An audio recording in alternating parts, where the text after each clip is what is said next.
podcast. In the podcast, the genius, Sally sold seashells.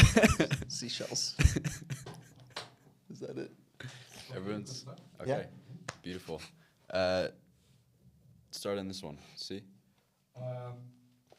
If you want to say something to your public here, Cool. yes, you can go speak here. But if you speak with your friend, no, you don't need to hear. Okay. You need to speak with your friend. Yeah. Okay. You're not going to do the intro? No, I'll do a little intro. Yeah. Okay, so he'll speak to that camera. Yeah. Good. All right. Let's do it.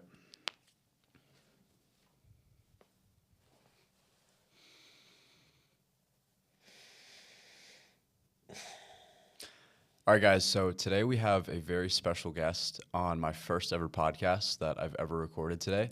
A very good friend of mine who I've met in a quite serendipitous way, probably about a year and a half ago now. Someone who has rose to fame through YouTube and content and social media in general, and has now completely changed the trajectory of his life, moving across the world, changing his friends, the people he hangs out with, the things he does on a daily basis. And I think he's also probably one of the most emotionally and overall intelligent people that I know when it comes to dealing with problems and reading people and social interactions. So I'm really excited to get into this, talk to this person, and see what kind of value can be extracted for you guys. So without further ado, we have my friend and colleague, Mr. Matt Dahlia. It's good to have you, man. Good to be here, bro. Wow, good job. Yeah. That's Off smooth. the dome, right? Yeah. I think the practice with Instagram for so many days in a row probably helps. Yeah. Yeah. Yeah, I think it's like a certain pattern of speech that comes off the tongue quite well. And I think I also tell a lot of my friends who, if they ask me anything about you, I think a common theme that always comes up when I talk about you is a great analogy that I like is I think a lot of people within social interactions say there's a surface level interaction taking place from the words we're saying to like our body language and our little facial expressions. And then underneath that, there's, the smaller changes in body language and like the micro expressions and the energy changes at play. And I think if most people are seeing most social interactions and most people within 3 or 4 shades, I feel like you're seeing an entire rainbow of colors, and you're very good at being able to, one, see people, but also navigate social interactions and different people, and also be able to articulate that in a really good way. Which I think is really cool. And you obviously have a really cool experience when it comes to life. So I think your ability to articulate that and be in tune with yourself in that way is really impactful for me as a friend. And I think will be really impactful for a lot of other people as well. Wow. Yeah. Thank you. Of course, bro. Well, dude, without further ado, let's get into it. So Well, first, I feel like we have to explain what's happening here. yeah, let's do it. Where are we? So we are in the middle of Barcelona and like 20 minutes away from the Basilica, right? Probably more. Okay, 30 minutes away from the Basilica, like northwest. And I booked this podcast studio on a whim today, very late notice. And basically, on my side, I am doing a boys' trip from Paris to Amsterdam to Barcelona. You're living in Barcelona now, and I figured I'd visit Matt, and a random thought that came to my head is that we should film a podcast. So now I'm in Barcelona on day 11 of the Europe trip, and we're in the middle of nowhere in Barcelona filming a podcast. Amen. Yeah. You told me we were just going to show up at a podcast. Yeah. It's like a makeshift podcast studio. And we arrived here. And it's like the most legit looking podcast I've ever been on. Yeah. So it's like, okay, this is way more intense than I expected, but I love it. That's awesome. Yeah. It's a little bit intimidating. I feel like I have to settle in a little bit and get serious, you know? What did you say? Extract value. I have to give value. Yeah. Well, no pressure. There probably won't be too many people that watch this, but for the people that do watch this, I think it'll be good nonetheless. Yeah. But I think the environment also it makes me like take it more seriously as well. Because I think coming into it, I didn't have a lot of preparation of like the questions I was going to ask. But now that I'm here, I'm like, okay, podcast time. It's right? actually kind of cool because you really did shift as soon as it started recording. Yeah. In terms of like how so? I think you just you could tell you started taking it seriously. Yeah. Because we were giggling right before. Yeah. I expected us to continue giggling, but you were like, you just gave an epic monologue, and I'm like, oh, okay, we're really doing this. Yeah. I had to turn the brain on for a little bit. Yeah. So we can keep it on for a little bit. Yeah, dude. I think as well, one thing that could be cool is from your perspective, how did we meet and how do we know each other and how have we gotten to this point? Mm-hmm. Yeah. Okay. How to make this succinct. I was in Austin a year and a half ago. Mm-hmm. I had left the company that I'd started called Yes Theory, the YouTube channel, and published the book about my experience building that company 6 months before that. And I was kind of on this hiatus, this sabbatical. I had gone to Bali, gone to Spain, Puerto Rico, and then settled in Austin. And was kind of honestly in a pretty lost place. I'd just gone through a breakup and feeling like I didn't know where I was going to go with my life. Didn't know really who I wanted to spend time with. Didn't feel like I had a close circle nearby.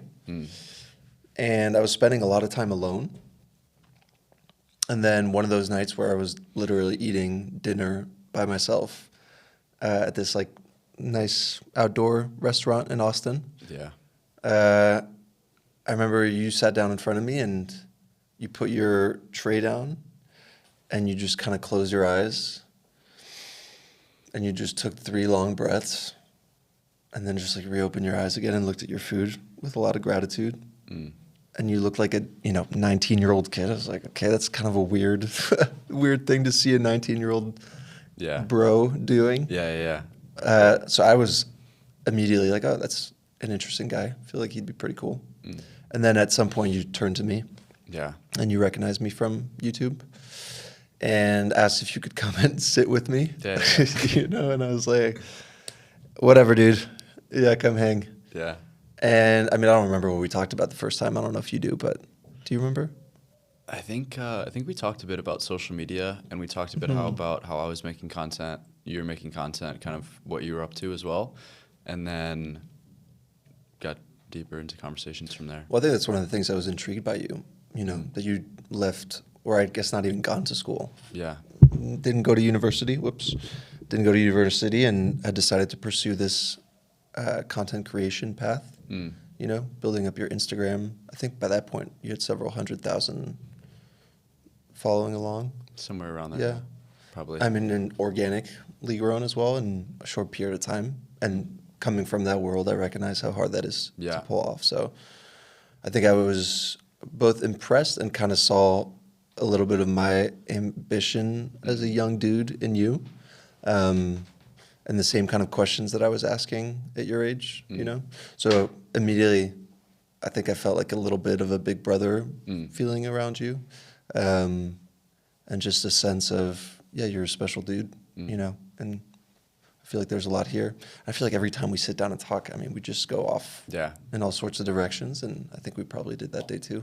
Yeah, it's always good conversations. Yeah. How did you feel when you met me? A bit starstruck, to be honest. Were you? Yeah, because so from my perspective, I had grown up watching Yes Theory as a kid, and I sit down at the restaurant, I look to my left, I'm like, oh, that guy looks familiar, it's whatever. And then I sit down for a second, I look to my left, I'm like, wait, I recognize that guy.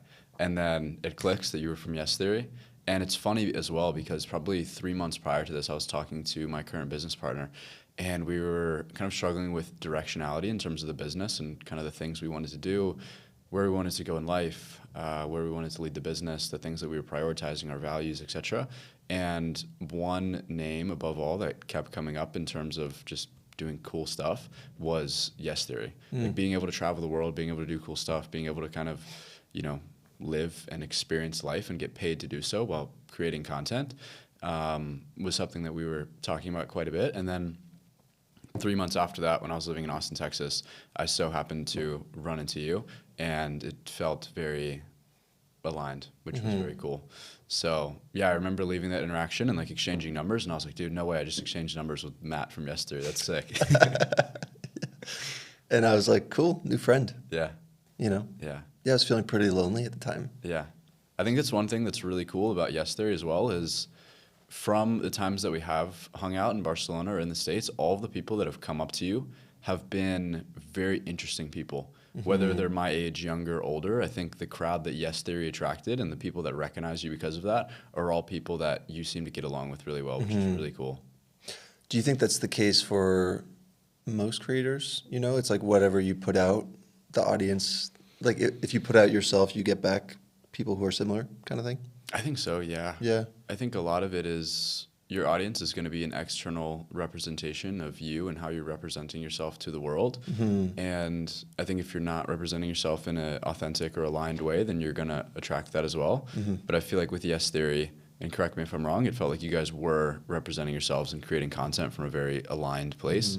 And I think that the values and things that you prioritized in life in terms of travel and experiences and living were things that a lot of other people valued as well. So I think that it creates a very interesting person that likes the content and is attracted to it as well.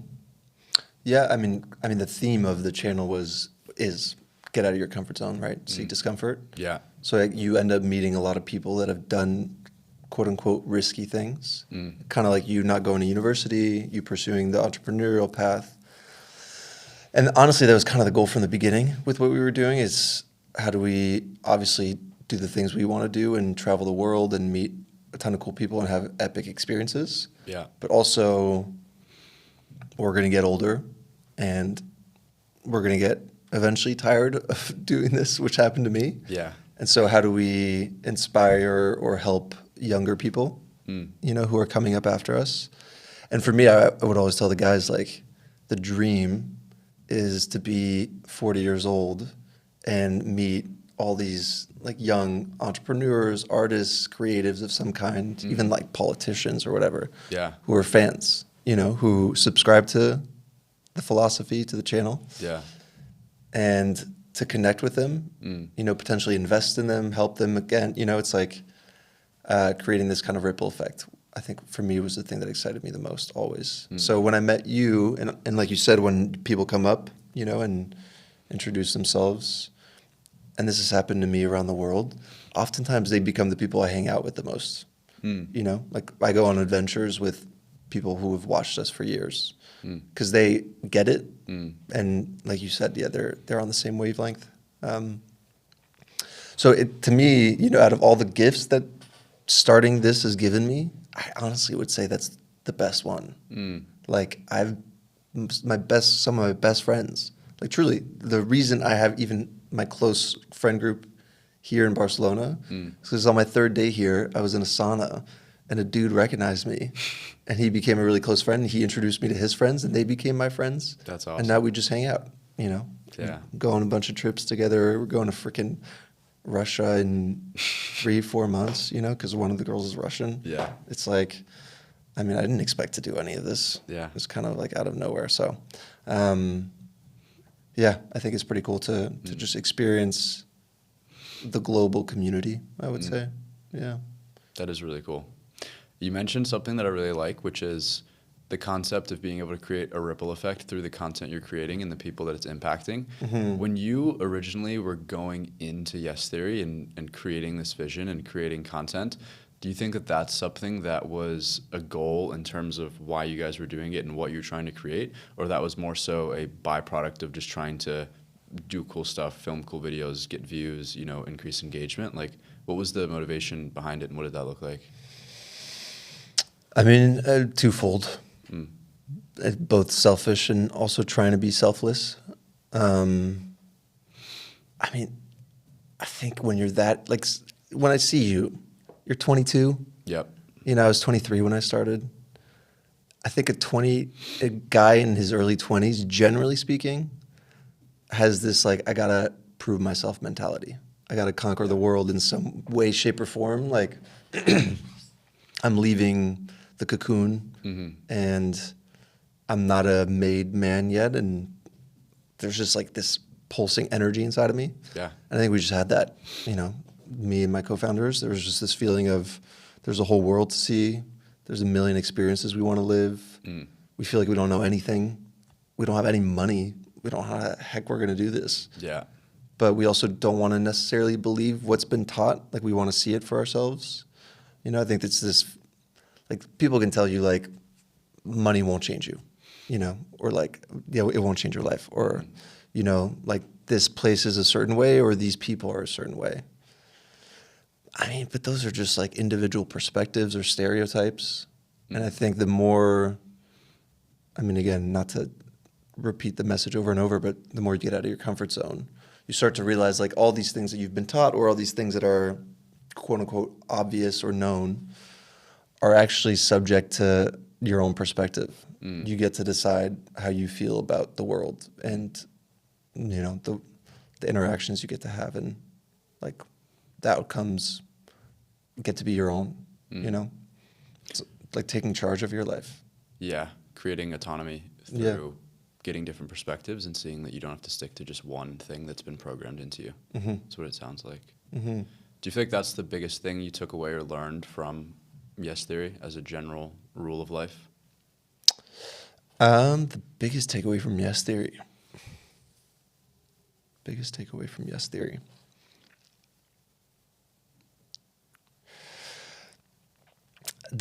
Honestly, the biggest takeaway from Yes Theory, all the way up to the very end, was that 95% of people are good. You know, and that's why I kind of say, like, you know, what you're taught in the media and everything, it's like just go see for yourself. Because there are a ton of places, a ton of people, a ton of situations where I was convinced as a white guy from a certain place would be treated in a certain way. Yeah. And I received the opposite reception. So I think it makes the world feel safer. It makes the world feel bigger / smaller. Everything feels a little less intimidating when you're aware of that, you know? Yeah. I mean, part of my job was literally talking to thousands of strangers, you know, just going up to them on the street and with all sorts of requests. And even though we got rejected all the time, I mean, 95% of those interactions were friendly, you know? So I think, yeah, there's this feeling that the world sometimes is cold or heartless or whatever, but I think the more and more you step out into it, the more and more you actually realize it's the opposite. Which is why, I mean, the news, media, all this shit, I'm just like, the more and more I've believed in this philosophy, the more and more I've stayed away from that stuff. Yeah. You know? Yeah. I think it's very common nowadays, especially. I think I'd say to an extreme degree in the Western world and in the States, but probably all over the world, where, you know, I'll go to travel to Paris or Barcelona or different spots, and people in my family, my mom, my family members are talking about how I'm going to get robbed or pickpocketed and all these different things, like these different events that have happened to students who are studying abroad there, visiting there. And I think that these small things can take up such a huge share of the collective mind share and shape the way that people are operating and how they treat other people from different cultures. And it's just ultimately creating more of a divide within the world, which is quite sad to see. When your parents and stuff tell you that, or sorry, when your mom and your sister or whoever is telling you this, do you feel, I mean, do you believe them? Like, is there a part of you that gets scared?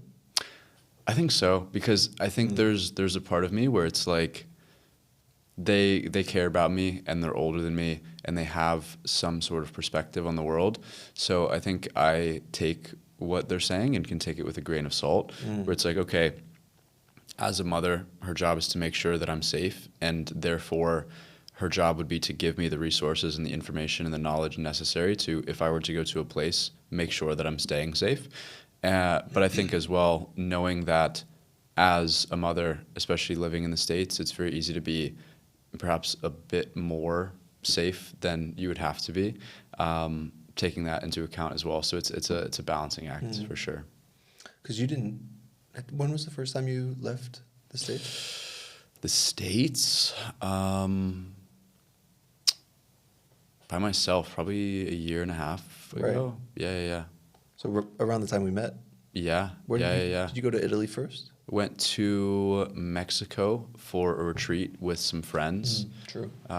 Shout out to Bioculture. Super cool retreat spot. And then from there, did a little trip through Rome and Barcelona when I visited you, and then hit Costa Rica, Canada. I feel like I'm missing somewhere, but did a little abroad trip. Yeah. And what was the verdict while traveling for the first time? One, it's beautiful. I think being able to see the world, especially when you're young and you're not tied down to responsibilities, is such a amazing and beautiful thing that I highly recommend that anyone does. I think secondly is the ability to realize how much of you and your identity and your thoughts and beliefs are shaped by your surroundings. I think that generally speaking, regardless of what society you go into, what country you go into, wherever you are, everyone's the same. Everyone's a human. Everyone is born kind of a blank slate, and we all have the same senses of humor. We all have the same ways of telling stories, the same ways of connecting with other people, the same things that we find joy in, whether it's playing sports or eating with friends or whatever it may be, watching football, right? And I think you can realize that everyone is all the same in this way, but the uniqueness of every single person is very much shaped by where they've grown up, the people they've surrounded themselves with, their friends, their family, the societal conditioning around them, and then being able to see that and then flip it back onto yourself and say, okay, I grew up in this area around these types of people, and now my identity and my thoughts and my beliefs have been shaped in this way. And then being able to extract it even further and say, okay, who do I want to be in the future? Where do I want to go? And how do I optimize my surroundings, the people, the places I'm in, to further grow in the direction that I want to grow? I think that was probably the coolest thing. What was an example of that? Like, what is a realization you had about yourself? I think fear is probably a really good example. I think growing up in middle school, high school, even a bit of college, there was always this voice in the back of my head that was telling me that it was weird or awkward to like go talk to strangers or put myself out there or like be fully myself. And I think one thing that being abroad gives you is, because you don't have any anchors to your reputation and your identity, is you have this sense of freedom where it's like, I'm going to be here for a week. No one's going to see me again. I can just be myself and do whatever I want to do. And then you do that and you realize that you can just do that anytime you want, and you can take that back home. And the only thing that's actually holding you back from being yourself and putting yourself out there is just these fears and judgments and thoughts of other people within the hometown and the circle that you live in. So I think that's something I'm currently and everly working on, but it's been a really cool realization that I think traveling abroad has helped with. For sure. Yeah, it's beautiful. Yeah. Yeah, I mean, I moved when I was a kid. I, moved countries when I was 13, and I went from the U.S. to France. I was a completely different person. You drop me in this new environment where nobody knows me. Same thing. Yeah, I think it's like such a fresh opportunity to explore other parts of yourself. Well, how old were you when you got dropped in France? When I got dropped, it's like a... They just Mama. put you on the plane? Where am I going? I was 13. Okay. Yeah. Do you feel like you had the awareness that you were like changing as a person, or you were excited about it, or it was more so just a fear of change, or what was present? No, I mean, I was terrified. I mean, when my mom told me my siblings and I, that we were moving to France, it was just this, I mean, we were just sobbing. I still remember the moment, we just couldn't stop crying. Like, why would you make us move? And then the first 2 weeks in Paris, there's this, we didn't leave the apartment pretty much. I remember we just watched this show called The OC. You won't know it. Orange County? Yeah, but it was a famous show back in the day.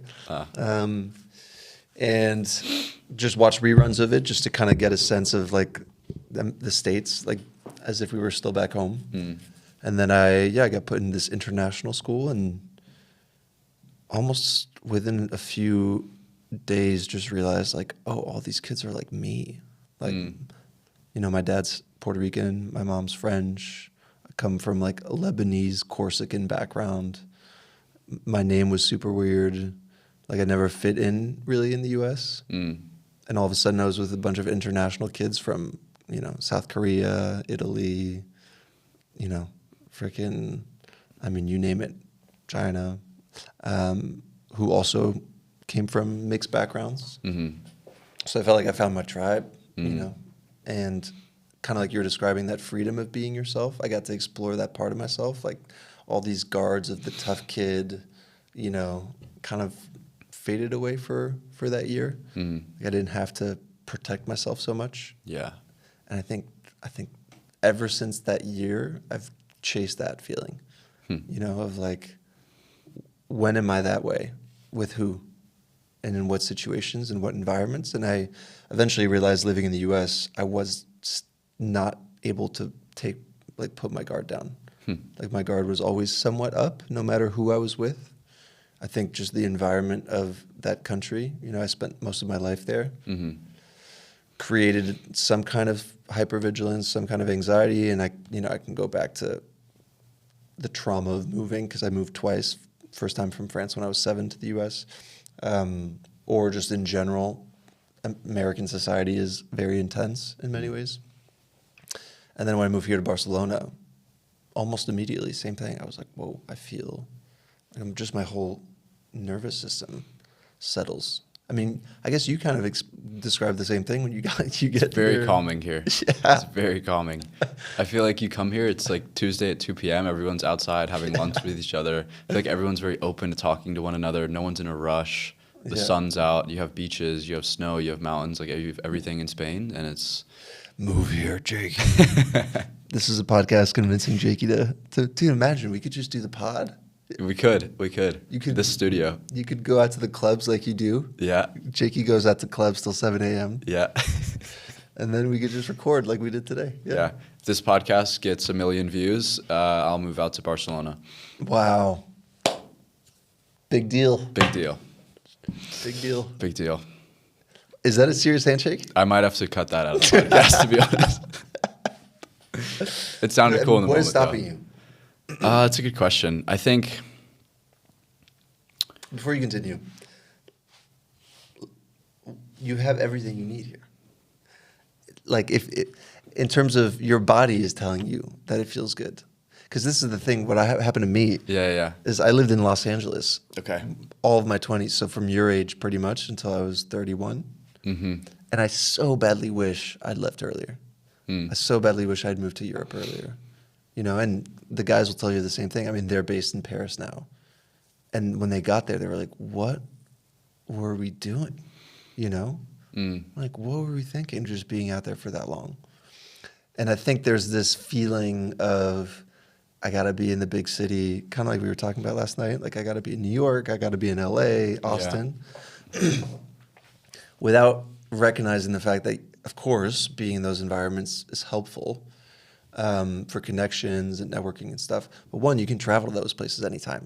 It's true. Is the first thing. And the second thing is, I mean, there's the internet. Yeah. You have access to all of it. Like, everything. Yeah. You know? And so, I mean, more and more, I think the concept of city and needing to be in a certain place to get to a certain place is, I don't know, is kind of proving to be more and more false, in my opinion. This is just me trying to get my little brother to come out and be part of the freaking squad here. Honestly, I mean, it's a valid argument. Thanks. And I fully interrupted you, so go now. No, you're good. You're good. I think it's a really valid argument. It's, I will say, I think quality of life in Europe and abroad is quite a bit better than the States in terms of just the ability to enjoy life. I feel like every location that you're in, whether it's a city or a country or even like a friend group, has a underlying energy to it that kind of like sucks you in and changes the way you think and the way you operate and the way you view the world. And I think that in the United States, I mean, like, it's a common analogy that people have heard time and time again, but I think in the United States, we live to work, and in Europe, they work to live.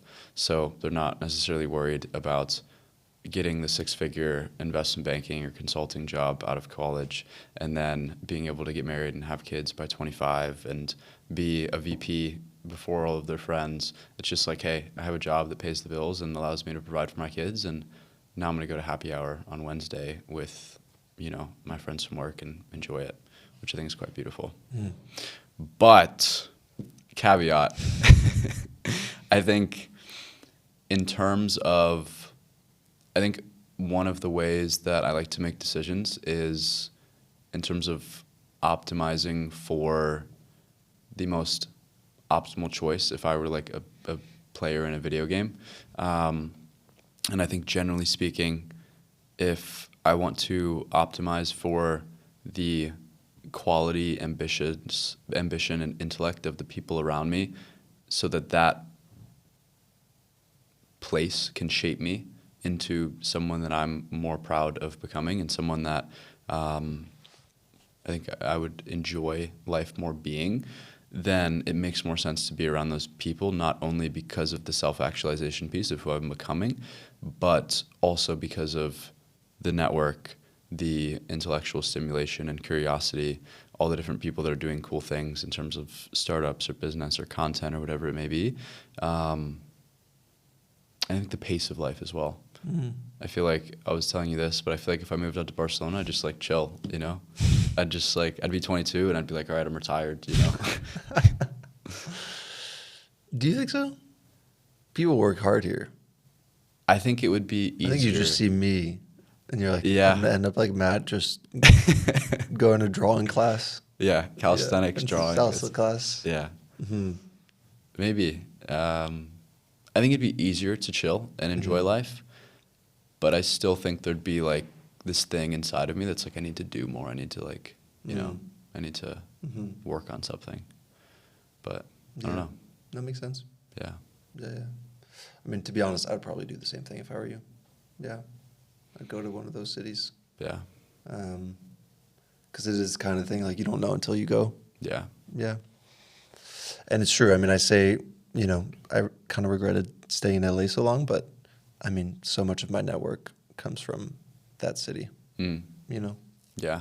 And that's changed my life in tons of ways. Yeah. So I think, I mean, I was asking you this last night because you were talking about New York and potentially going there for your internship this summer. Mm-hmm. And I asked you, I was like, when you go there, do you meet happy people? And you were like, No. Everyone in New York, I feel like, is pretty miserable. Yeah. And it's like, isn't that actually, like, if you objectively look at that, Yeah. it's kind of insane. Yeah, it's Like, quite I'm going to crazy. spend my 20s being unhappy so that I can then spend my 30s and whatever, 40s being happy. It's like this, I think it's this feeling of you can have one or the other. You can't be happy and successful and, you know, live in epic 20s that you look back on with fondness. Yeah. And Yeah, I think New York kind of has that spell on you a little bit.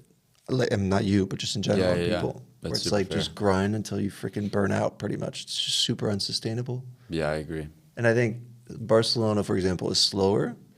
And whatever you build would probably take longer. But it's something that you could keep going for a long time. Because you actually talk about this a lot. You're like, I just want to build the thing, exit, make my money. Sorry to put you on the spot. Yeah. Buy a house in Bali. That's it, yeah. And wake up and surf every day. Yeah. It's kind of like, you know the story of the fisherman? Yeah, and the whole thing. It's like, Yeah. okay, so explain that to me.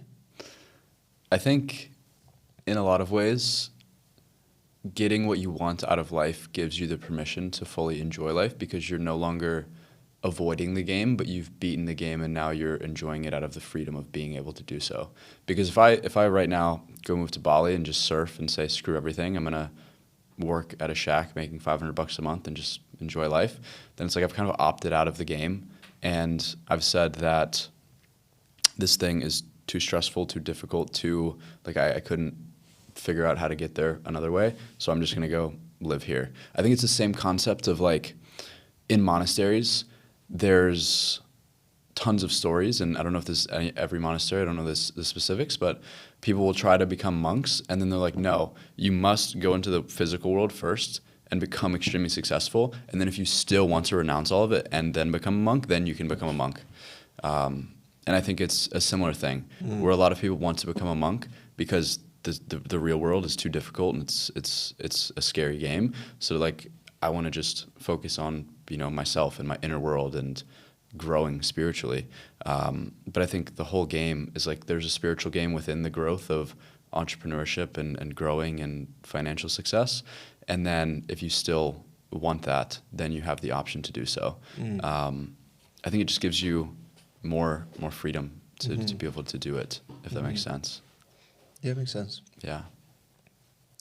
Just don't forget to have fun. Yeah. Yeah. That's what we're doing in Barcelona. Good, dude. Every time you come here, get a little dose of fun. Yeah, very much. Yeah, bro. Do you feel like you had a lot of fun with Yes Theory when you guys were working on that? Because it was, what, give or take 10 years? I mean, I got out after probably like 7, with including the book. Okay. Did I have fun? Yeah, in moments, for sure. Overall, no. Mm.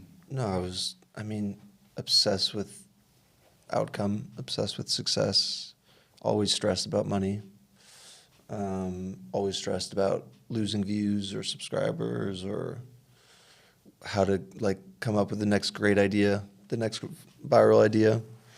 I mean, to be honest, it's hard to be in the content world and not be stressed at least a little bit in those ways. Yeah. You know, even the healthiest YouTubers and content creators I know struggle with that. It's designed, I mean, YouTube or any algorithm, you know, social media algorithm is designed to make you stress in order to keep pumping out content. It's like, if we don't nudge them a little bit and give them variability, they'll just kind of coast. So we have to kind of like, I mean, it's a casino, you know, both for the consumer and the creator. You know what I'm saying? Yeah.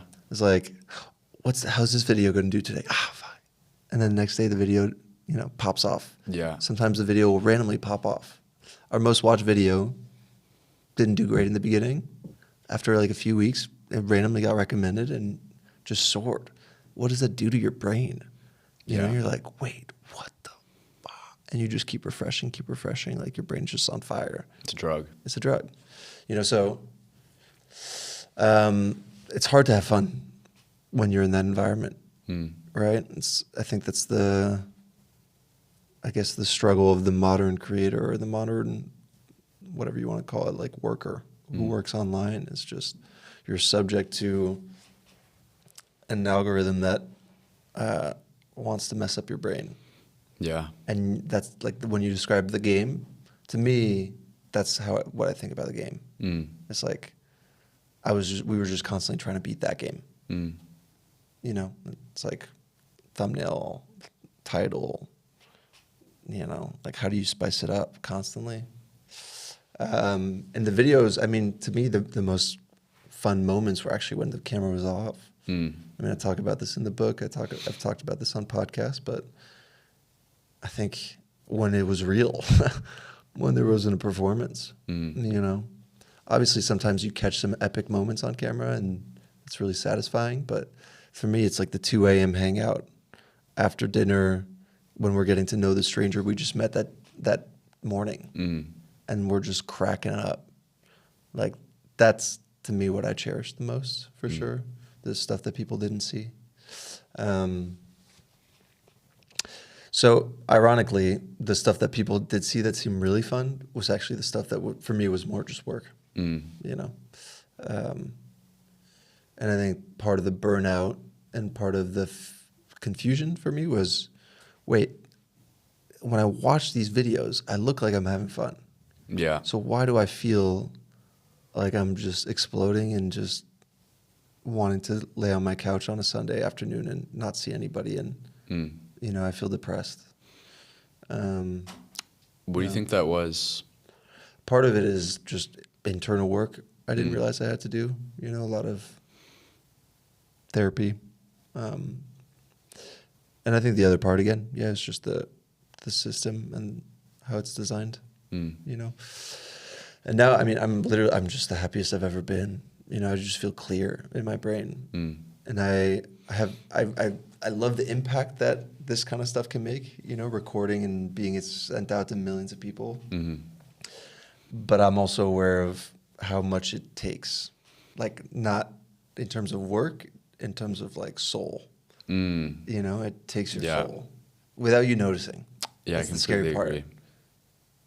Kind of like you're like the thing. I mean, I share this story sometimes where it's like you know, where I met this girl on an episode, on a date in Rome. We ended up dating. Yeah. And I broke up with her online before I broke up with her in person. Crazy. You know? So it's like you're unaware of the control this thing is having over your life. Yeah. So it takes, I mean, just an enormous amount of maturity to do it sustainably and do it in a healthy way. I mean, when you were doing Instagram for that year, where you posted every day for 365 days, did you feel healthy? I think it was actually one of the reasons that I stepped away from creating content for a couple months, because I think when you're creating content, your goal, if you're trying to gamify it, is to get as many views as possible and get as much engagement as possible and to continue to grow your content. And with that, if that's the goal, then you are thus incentivized to change who you are in order to better serve a specific type of video type or demographic or style of video that you think or you know will get more views. And so you're incentivized to change who you are as a person and operate within a mindset that's inauthentic to who you are and what you authentically want to express to the world, because you're optimizing for getting views and getting likes and getting engagement. And I think that that's where a lot of burnout comes from. So yeah, I definitely resonate with that. Give us an example, because this is one of the things that surprised me when I first met you. Yeah. Is I went to your Instagram, and I was like, what Yeah. am I watching? I'm like, who? It's like not the guy I just talked to. Fair. Can you explain what you were doing? Yeah. I think at the time, the mindset through growing on Instagram was like, what can I post that will do good? Because I just couldn't figure it out. I started posting originally, working on a business with a business partner, and the goal was to scale a business to $20,000 a month in, I believe, like by the end of the year. That's what it was. Yeah, I hit $20,000 a month by the end of the year. So I started documenting that on Instagram, posted every single day doing it, posted every single day for like 120 days, like 4 months, and I only had 300 followers. We'd hit like $30,000 a month with the business, but I only had 400 followers on Instagram. And in my head, I was like, I'm a 19-year-old kid with a business doing $30,000 a month. Everyone should just follow me because I'm cool and like it's awesome, right? But I think from there, I realized that it isn't necessarily about who you are, but social media is more a game about what you're providing other people in terms of the feeling that you're evoking from the content that you're creating. So then I went on the mission of saying, okay, how do I reverse engineer providing value to people through the emotion that I'm evoking? And through that came studying other people's content, seeing what they're doing, taking inspiration from that, and being like, okay, if I can't just post this stuff and figure it out myself, I'm gonna take ideas and like sift through what's working and try to systematize growth on Instagram. And I think through that framework, it worked, and I had videos get millions of views and gain a ton of followers. But again, it was something where I was using formats of videos and speaking in a way that wasn't 100% authentic and aligned. I think there was a part of it that felt authentic, but it was like one shade of who I was being expressed, where there's like all these other shades of who I am that want to be expressed, but I only know how to make content with this one shade of who I am that does well. So now I have to figure out how to create content through different formats to express the other parts of myself. So I think it'd be kind of like, I think as a person, you need like physical activity, you need mental stimulation, you need like friendships, all these different things. It'd be like, if you couldn't do the friendships, you couldn't do the intellectual stimulation, you could like only go to the gym. It was like I was missing these other ways of my being that needed to be expressed, and I didn't have the ability to do that. Can you, because you were doing this very unique thing in the videos. Can you show me how you would do it? What, like recording horizontally and like? No, the slow speaking. Yeah. I think the speaking slow it's like a pattern interrupt in and of itself. So like most of the time when people are on social media, they're talking super fast. They're using a ton of different editings. They're trying to speak extremely quickly so that people are being engaged and like they're grabbing your attention. But my framework and how I viewed it was like, instead of trying to like grab their attention and be like all in their face, let me just take a step back and just talk really slowly and just make it soothing and calm for people to watch. And I think that rather than trying to grab people into my content was a grounding force that attracted people into what I was creating. And I think that there's still truth in how I do that within my content and how I operate within everyday life. I think it's a micro towards macro of a lot of different ways you can live your life as well. But it was like speaking slowly and focusing more on cadence and how I was speaking rather than the stimulation and quickness and editing of normal content. Yeah. I love what you're saying. Yeah, I agree. But sometimes it was like so slow. And it really does grab your attention. Yeah, it does. You know? It's like, I think it's quite soothing as well. I think for me, one thing that I felt like I needed from social media was I feel like whenever I go on social media, if I wake up in the morning and I meditate, go outside, I feel great and my nervous system is relaxed and I'm calm. And then I go on social media and I just get fried. So I felt like I needed something on social media where it was like when I was watching the content, it actually kind of grounded me a little bit. When you were watching your own content. Yeah, or just content in general. I was like, there's not really like a lot of content like that. Yeah. And so now with the podcast, you feel like this is kind of the next wave for you, like in terms of just having more room to express yourself? I think, yeah, for sure. I think it's through the medium of Instagram, it's very hard to express yourself fully within a 90-second or 60-second video, and also to get people to like fully know you and who you are as a human. So I think that the way in which you're communicating on Instagram comparatively compared to the way that you're communicating on a podcast is much different. And so there's inevitably more parts of myself being expressed in a podcast. And I also just think it's beautiful because I get to like connect with people in person. Like on Instagram, I'm talking to my phone and it's like this metal box that I'm talking to. But in a podcast, I'm talking with people, and that's the most beautiful thing about life. I think you're going to crush it, dude. I appreciate it, dude. I think you're going to crush your pod. I think precisely because you're good at the game, you know, and also you're a very good conversationalist. Appreciate it. You know, you're very curious, very mature, and also your network is really good already. You know, and I agree. I think we need more grounded, healthy podcasts. You know, like less cut. Yeah. So I'm excited for you. I feel like this is way more you than what you were doing on Instagram. I agree completely. Yeah. I appreciate that, man. Yeah, dude. It's an honor being here. Yeah. First guest ever, by the way. Every 100 episodes, I better be the guest. I'm down, dude. Yeah. We'll just keep updating it, see what you're up to in life. And Perfect. Yeah. It sounds good, dude. That'll be awesome.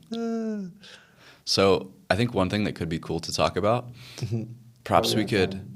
Are we an hour in? 30 minutes, I think. 30 minutes in? Or 30 minutes left. Okay. Yeah.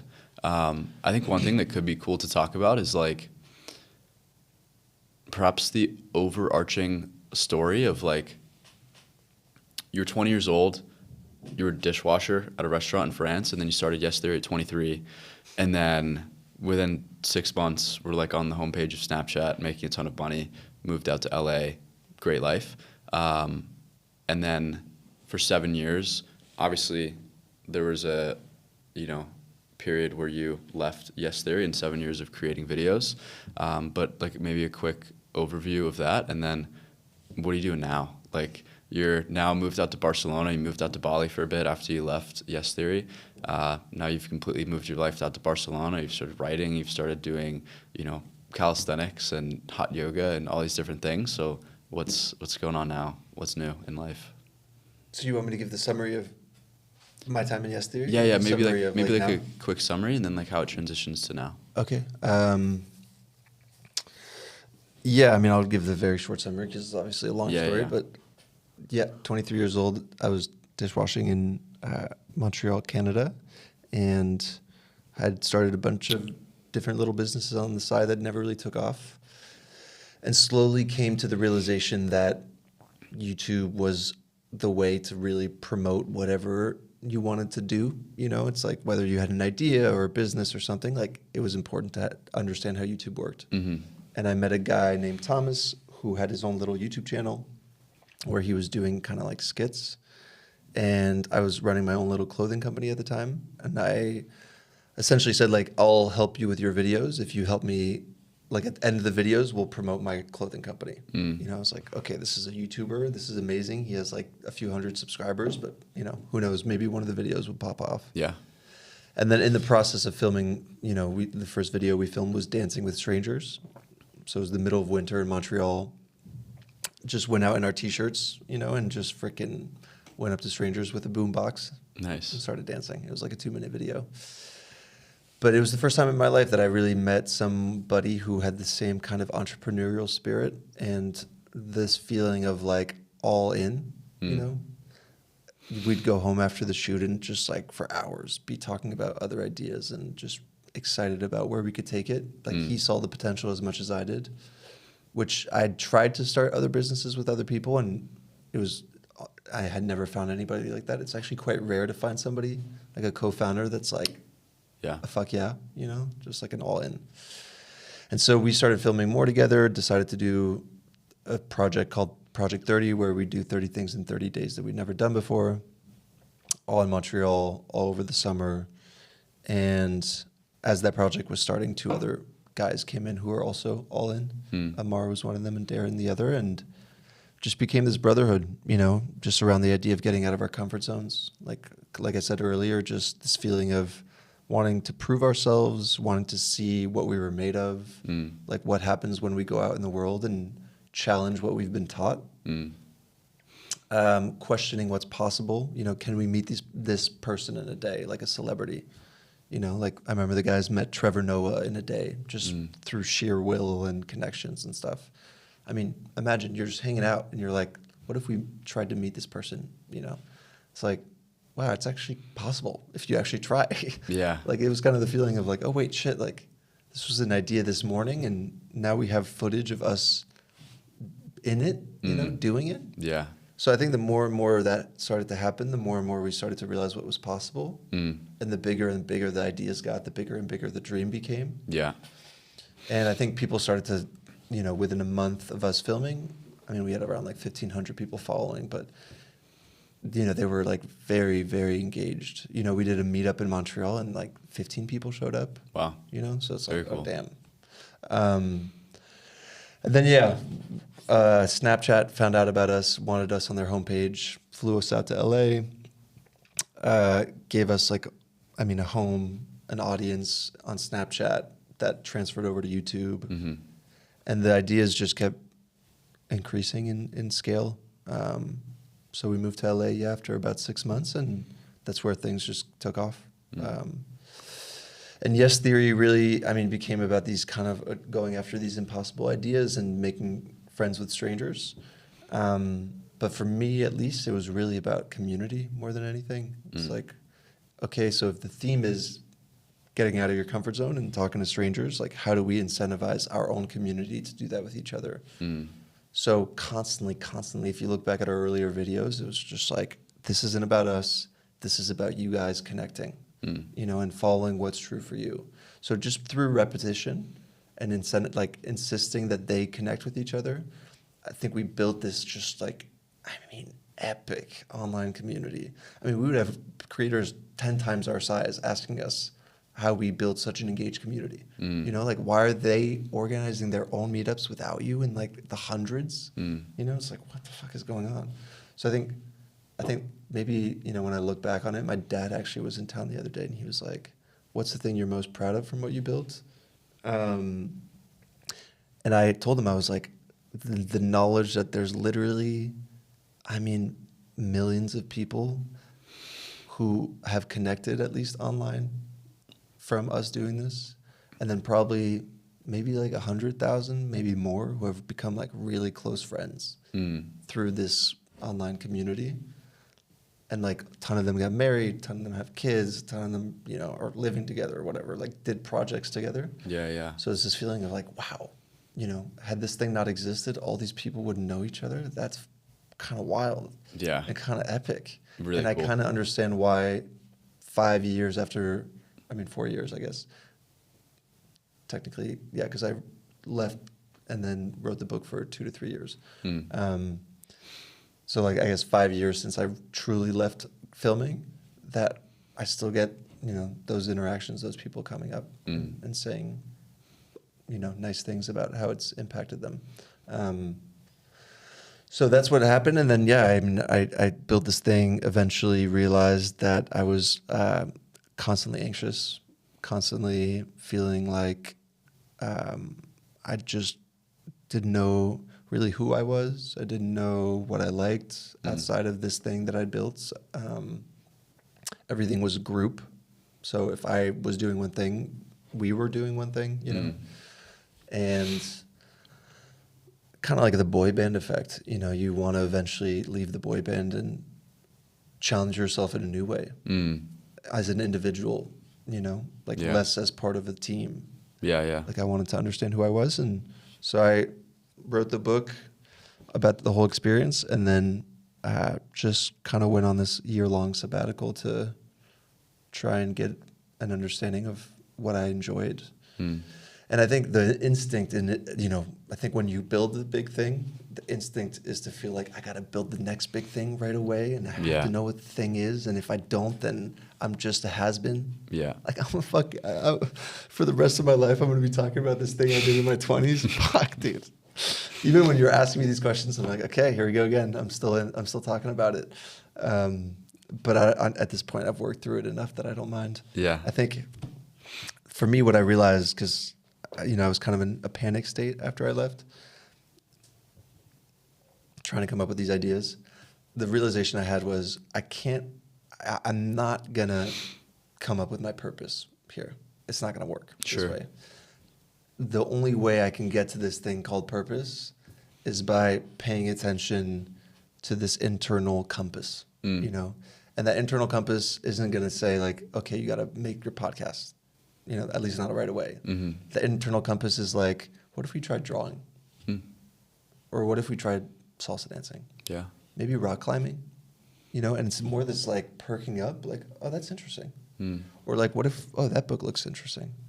It became paying attention to that wanting, which I had never really fully done before. And I felt like I'd always had to check whether my wanting was okay with the people around me. For the first time, I didn't have to double check. I could really just follow it. So I started drawing. I started learning to draw, life drawing. So the human figure. Yeah. And then when I was out in Southeast Asia, I started taking salsa lessons and dancing 4 times a week. And loved it. And started learning Spanish more, and just kind of diving into these parts of myself that I'd never explored. And then also no place had ever felt like home. So okay, where does my body feel at home? Okay, so it's not Southeast Asia, and it definitely is not LA, it's not Austin. I went to Puerto Rico, it's not Puerto Rico. I went to South America, I didn't feel it in South America, and I came here. And I was just walking down the street in May of 2024. And I was like, I need to move here. I just saw an old couple holding hands walking the street, and a dad with a kid on his shoulders laughing. And it was just sunny out. Like you said, everything felt calm. And I think my nervous system just picked up on that. And for the first time, I could hear it. I could actually listen. So I think now, when you ask me where I'm at in my life, I'm just in constant listening mode. I listen to the curiosity and the pull, and I don't ignore it anymore. I think, I used to struggle a lot with dissociation. I think dissociation comes from avoiding the pull, or like ignoring that voice. That after a while, burnout is essentially the voice saying like, okay, fuck you. You're not going to listen. We're just going to shut this whole thing down, right? And I think the more and more you're like, okay, what's this thing inside me saying? Do I want to do this podcast with Jakey? Like, do I want Jakey to stay over at the house? Yeah. I ask everything to myself. Yeah. It's not like everything is slower because I'm doing more check-ins, and then everything feels better because of that. Yeah. So. That's why I have this thing kind of against the whole New York and LA mentality. Is it's actually very against our own nature, right? It's like going slow seems counterintuitive, but going slow is actually where alignment begins. Mm. And I think that nervous energy you feel in New York, or the people being unhappy or whatever, it's just all unaligned energies. Mm. You know, it's when you're around that kind of an energy, you can feel that something's just not sitting right inside them. Yeah. And it makes you uneasy. Yeah. And the opposite's also true. If somebody's comfortable with themselves, you're like, oh wow, I can kind of chill and relax, and actually, I can kind of hear myself think for a sec. Yeah. Oh, it's kind of nice. Yeah. It's a beautiful thing. I think we're just being sold the wrong thing. And I think, you know, you're going to have to find that out for yourself. I Yeah. can tell you it, but you have to go feel it, you know? Yeah. But I think, to be honest, you're more aware than I was at your age. So I think you'll come to that awareness. I mean, if you do, who knows? Maybe you come to a different, you know, observation, which would be pretty cool. Yeah. I think it's very fascinating to think about is the balance between ambition and wanting more and like playing the game and having fun playing the game with trusting your intuition, taking things slow, and yeah, being able to really enjoy life and be present. I feel like it's oftentimes a very binary conversation where it's like one or the other, and finding the balance between the two is quite difficult. And it feels like, from your perspective at least, you went from one extent to the other, and now you're finding the balance within the two. Have you found it to be, I guess, difficult to retrain your brain in that way, to actually trust yourself, your intuition, and like tune in to yourself? Or what does that process look like? I'm like a year and a half into this shit, dude. I'm still a newbie. Yeah. Still a newbie at listening to myself. Mm. Yeah. Still a newbie at how to figure out the work-life balance. You know, I'm definitely more on life right now than I am on work. Yeah, that's fair. And once I start working again, it's like, okay, how do I do this sustainably? You know, easy to say, fucking hard to do. Yeah. Yeah, it's very true. And then once you find the work and you've been living life, do you start doing the work and you're like, man, I just want to do calisthenics and yoga and like, you know? Yeah. Tough balance. Yeah, it's what this is like the new yeah, I've just, the pendulum has swung one way, and now I'm like slowly bringing it back to the middle. You know. What's the most recent thing or something most recently that you've learned about yourself? Most recent thing I've learned about myself. That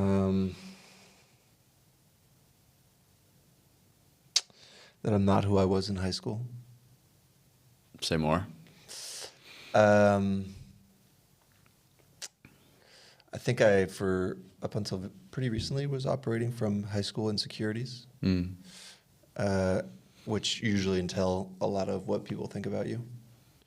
And I think that voice, that teenage voice, was so loud, you know, for so long that I just felt. Sorry, I'm gonna wait till you're. No, I'm just looking at notes. No. Yeah. I have a hard time though. Go ahead. My phone's out. Yeah, I think just this feeling of. I mean, dude, I was just so insecure, like with women, just convinced I wasn't good enough, like always trying to be as cool as possible to be accepted. I mean, you don't build a channel with fucking, what is it, 10 million subscribers now, you know, and not need to be cool. Yeah. Like a lot of that, kind of like we were talking about today, like a healthy kid is one that, like if you were raised correctly and healthily, you don't want to be famous. Yeah. And so, I mean, I had a desperate need to be famous. Yeah. You know, there's a part of me that really wanted to be seen in that way. And that was high school high school Matt, who, you know, didn't feel cool, didn't feel seen, felt like the foreign kid, moved back from France to the US, and just became, you know, had like crazy acne and just short and got made, you know, it's just like the classic high school situation. But it's, you know, your hormones are just firing in all sorts of directions and your brain is developing in such, you know, rapid ways during that age period of like 15 to 18 Yeah. that it just gets ingrained in you if you're not careful. Mm. And so there's a lot of, I mean, I can point to a ton of 50-year-old, 60-year-old billionaires who are still high school kids. Yeah. You know, they still have that thing to prove. Yeah. You know, and they still feel like they're not enough. And so a lot of my internal work has just been releasing that narrative, you know, and not only releasing that narrative, but giving love to that part of myself, that teenage part of myself that just feels like he's got to be the dopest, coolest dude to be loved. Yeah. You know, it's like, bro, whatever you do, you can keep doing it. I'll love you regardless. You get to decide. You know? But there's an easier way. You don't have to be so cool. It's actually how you make people feel, you know? Yeah, if you love yourself and you come from a place of love and you give that love, that's the coolest thing you could possibly be, you know? It's like when I see the manosphere or whatever you want to call it, like these man influencers of telling young men how to be. Yeah. And they're like, you have to be fucking tough and you have to be Yeah. fucking like leader. Yeah. It's like, hey, I see you, you know? It's Yeah. like, I almost like see the scared little boy because I've been that guy, you know? Yeah. And I'm like, actually, a really good leader is somebody who's really grounded and really present and aware and paying attention to the person in front of them. It can make somebody feel safe. Yeah. You know, it's like what's that book on negotiation by Chris Voss? I forget the name. Not familiar. It's like a super famous book on negotiation, but it's this. This guy worked for the FBI for I don't know how many years, and the main thing he tried to explain was in negotiation with even with terrorists or because his job was literally negotiating with terrorists who were holding people hostages. Yeah. You know, he was like, how do you get these guys to hand over victims, without paying them the ransom that they're asking for? The expectation would be like the threat. I'm going to threaten you until you hand over the people, or I'm going to give you all this money and then you'll hand over the people. And the third option, which he talks about, is be the therapist, ask questions, be the calming energy, be grounded, and you'll be shocked by what happens. It's the only way. From his experience, it's the threats never work, the money doesn't work. You have to be that energy. He calls it the DJ FM radio voice. So talking in a lower tone, calming it down, And that's true for humans, that's true for animals, that's true for everything. So you look at the leaders today, right now, and you look at the online creators, and it's a lot of that macho, in your face, I'm going to fuck you up if you don't give me what I want. Yeah. Follow me. I mean, it's not going to work, bro. Yeah. No, you're not going to convince anybody that way. You want to keep bombing people and you want to keep treating people like shit. You actually think they're going to not want to hurt you back? Yeah. You actually think they're going to follow you out of fear? Maybe for a short period of time. But again, unsustainable. Why do you think that this specific archetype of masculinity is so popular in today's day and age comparatively to 10, 15, 20 years ago? We were talking about this last night too. Yeah, I think that's a response to the swing that society has taken towards the feminine. It's the Me Too movement, for example, with women calling out abusers, and then it being taken to an extreme with any guy that was creepy, in Hollywood or wherever became, exposed and canceled. Yeah. It's everybody was getting canceled. A lot of it was valid, but some of it was he was just kind of being weird.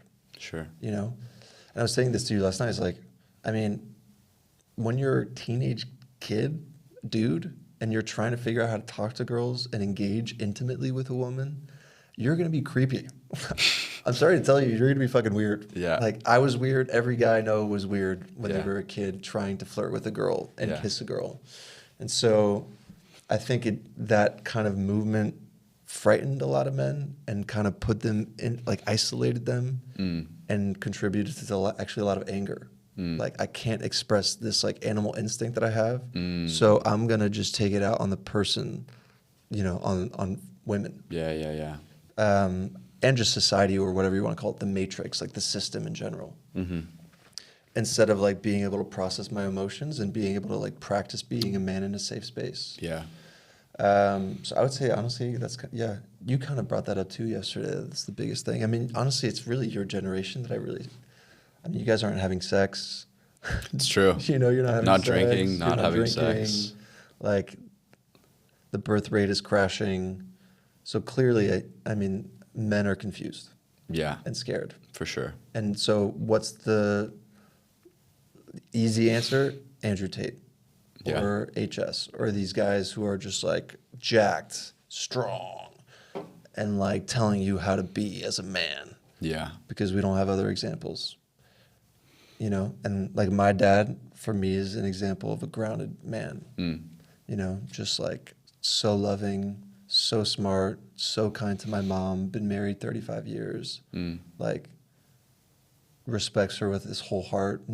I've never heard him say a bad word about her, you know, and like gives her the freedom to be herself, you know, and same the way he treats just women in general. Like, it's the opposite of this Andrew Tate syndrome, you know, and I consider my dad one tough motherfucker, you know, so it's like, I think we just need more examples of what that looks like. I think we're definitely lacking examples, which is honestly why I'm stoked for you in this podcast, because I mean, you're still super young, but I think you're also a really good example of what maturity at your age looks like. You know, like how to treat people, how to treat women.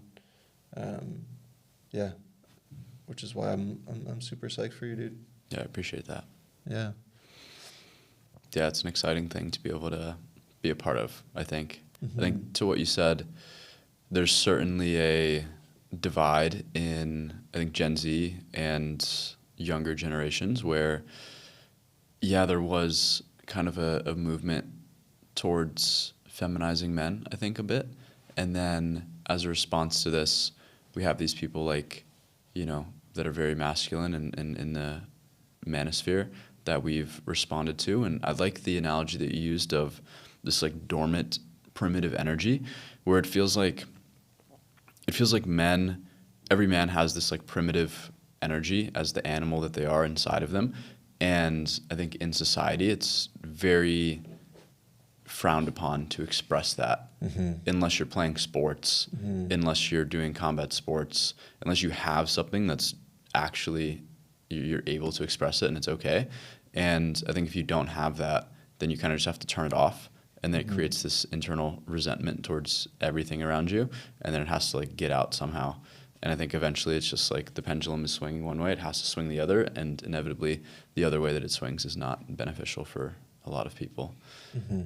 But I mean, do you see it in your friends, your guy friends? I think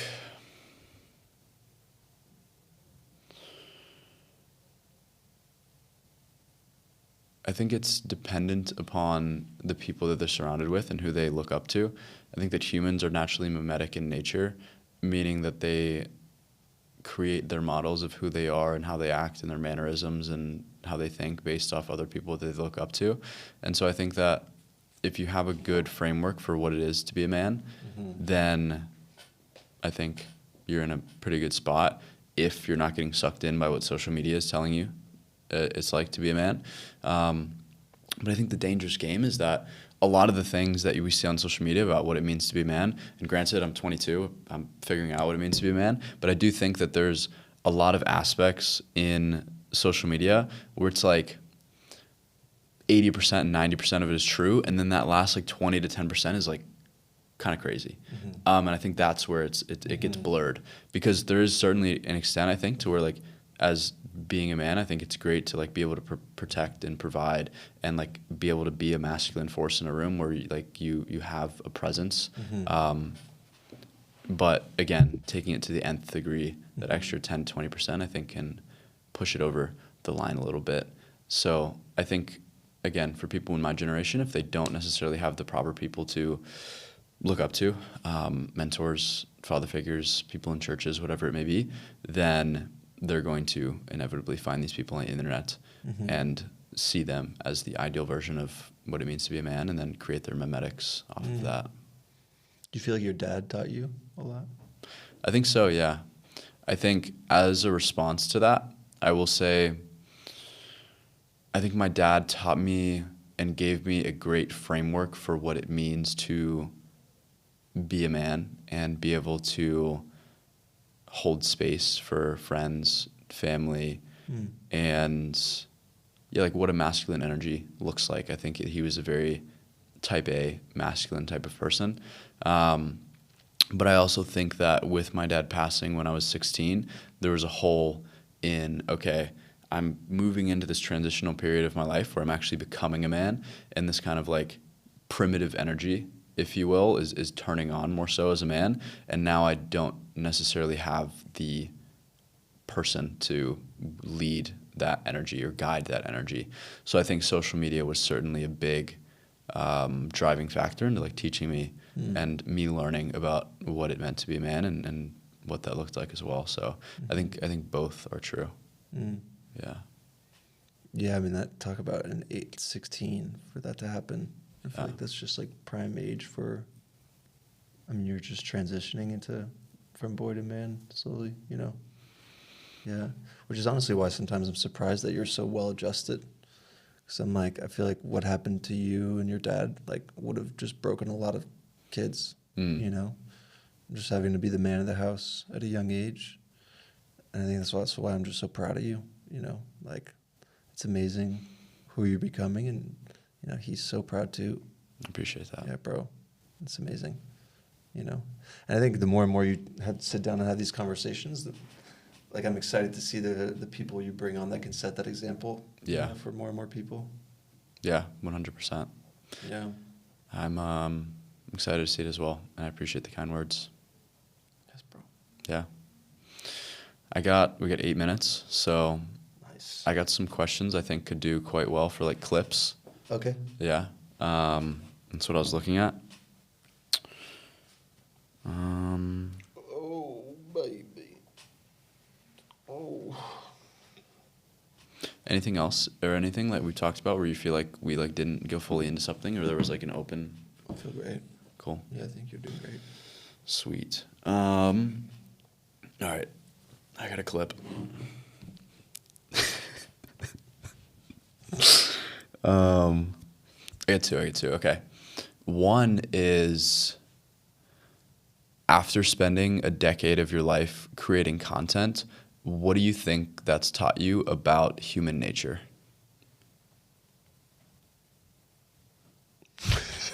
Wait, do you want a short form answer? Do your thing, man. We'll chop it up. Like, do your thing. A decade creating content, what has it taught me about human nature? Yeah. That the more time you spend outside off your screen, the better you'll feel. I mean, Fair. content is just, it's not real. Yeah. You know? That's very true. It's like people talk about virtual reality or, you know, like I think that's one of the funny things is, you know, a lot of creators kind of freaking out about AI content. Mm-hmm. And there's a part of me that's like, that's what it always was. It's always been artificial. Like, what do you mean? The amount of fucking videos that I've filmed where we were feeling terrible, but as soon as the camera came on, what's up, guys? It's artificial. It's not real. I mean, the amount of creators I know that, I mean, kind of like you were saying with your videos, it's like, are showing a part of themselves, and the rest, they're not showing, you know, 99% of who they are. So it's like, to pretend that it's changing that much, I think is kind of ignoring the fact that it's never been fully real, and that real joy, real meaning exists outside of whatever you are consuming through your phone. You know, a video like ours or whoever's can inspire you, cool. But until you actually go out and live your life and take what you've learned and apply it, I mean, it's not really going to do anything for how you feel. Yeah. You've obviously you've met thousands of strangers, traveled the world, and been able to live a really cool life, prioritizing the enjoyment of life rather than, I think, monetary success or a lot of things that people in the Western world prioritize. With that, what pieces of advice as a 33-year-old guy do you look back on seeing guys in my generation or people in general to allow them to enjoy life more? I would just say, talking to myself, I would say, ask her out. That's it. Just ask her out. You want to ask her out? Do it. That's it. Doesn't matter what her response is. Like, if she could say no, and it's over. But you'll forever regret not doing it. You know, you'll forever regret not expressing your truth. You know, I think, like, I mean, not to go back to the manosphere thing, like a man, if we want to talk about what a man does, a man says what he wants. He doesn't force it on you. He doesn't tell you have to follow. He doesn't, you know, make you bend to his will, but he will express his truth. And I think if I were to go back to my earlier days, I would express my truth. And the first piece of the puzzle of expressing your truth is knowing what your truth is.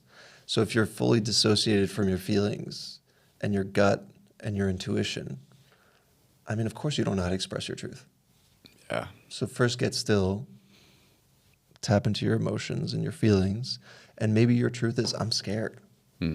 Yesterday I was trying to do a handstand on bars for the first time, and my coach, my calisthenics coach, he was like, okay, we're doing it on bars. And I just turned in and I'm like, I'm scared. And after I tried, he came up to me and was like, dude, you know what? I love that you said you were scared, you know? And I was like, yeah, because I was scared. Yeah. It's like, why is it so hard to just say I'm scared? It should be, you know, it's like a normal human emotion. Yeah. I have a crush on you. That's all normal human emotion. Thank you. Like, yeah. You know, your face is shiny. I love that we fix your shiny face, dude. You know? Like, Yeah. she could have not said anything about your shiny face. Yeah, yeah. You know? And now your face looks clean. Thank you. We fixed Jakey's face before recording this podcast. By the way. Yeah. So I would just say, yeah, just tap into what's true for you and express it. As hard as that is, that's the most uncomfortable thing, but the most rewarding. I like that. I actually really like that. What is the best piece of advice you've ever received?